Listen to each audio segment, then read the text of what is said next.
I remember as a young Christian being in a Bible study where two Christians who were leading it, been Christians much longer with me, got in this argument. So they knew way more than I did, and they had been in the faith way longer than I did. But as they argued, even as a young Christian, I knew something was amiss.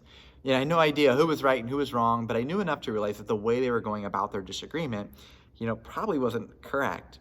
And this wasn't over some foundational issue. It was something fairly minor. But I think the bigger problem was in the moment that they were arguing, there was a very clear lack of regard for the body of Christ. In that moment, their desire to be right superseded their desire to take in consideration how this would affect others. And so as we dive into 1 Corinthians 11, we're going to continue to see Paul beat the drum of the interconnected nature of the body of Christ. So let's beat the drum with him. 1 Corinthians 11, 17 through 21. In the following directives, I have no praise for you, for your meetings do more harm than good. In the first place, I hear that when you come together as a church, there are divisions among you, and to some extent, I believe it. No doubt, there have to be differences among you to show which of you have God's approval. So then, when you come together, it is not for the Lord's Supper you eat. For when you are eating, some of you go ahead with your own suppers. As a result, one person remains hungry and another gets drunk. So as the church in Corinth was coming together to partake of the Lord's Supper, right, to remember the death of Christ, they are coming to the table with a very me-centered mindset rather than an others-centered mindset. Each person is doing their own thing.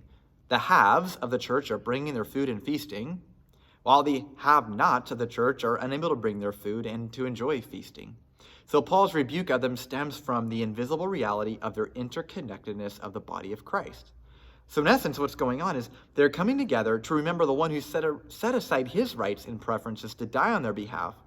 Yet a group of people that are remembering that sacrifice without setting aside their rights and preferences on behalf of their brothers and sisters.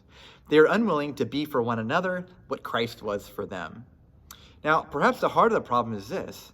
While coming together to remember the body of Christ that was given them, they are failing to remember that as the body of Christ, the decisions they make impact and affect the entire body.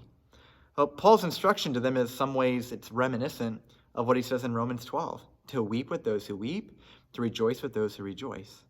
So in other words, as the body of Christ, we are not independent, but interdependent. As a result, I can't only make a decision that serves my interests, but must consider my interdependent connectivity to the rest of the body. Now I'm going to briefly focus on a little larger theme that spans outside this chapter, but still related. It seems to be a lost art in that demonstrating a willingness and the care to lift up both truth and grace within the body of Christ as we have conversations with one another. So in Galatians 6:1, Paul says, you who are spiritual should restore such a one in a spirit of gentleness and meekness, considering yourself lest you also be tempted. Now, conflict and disagreement are inevitable, and it's not the end of the world, and it can actually be quite healthy. As people who are described as so interconnected that when one weeps, we all weep, and one rejoices, we all rejoice, we cannot resist the precious importance of emphasizing truth to our brothers and sisters. Yet we simultaneously cannot resist the precious importance of emphasizing grace to our brothers and sisters. We desperately need to grasp our interconnectedness with one another so that we champion both truth and grace. And so I want to leave you with this question to ponder.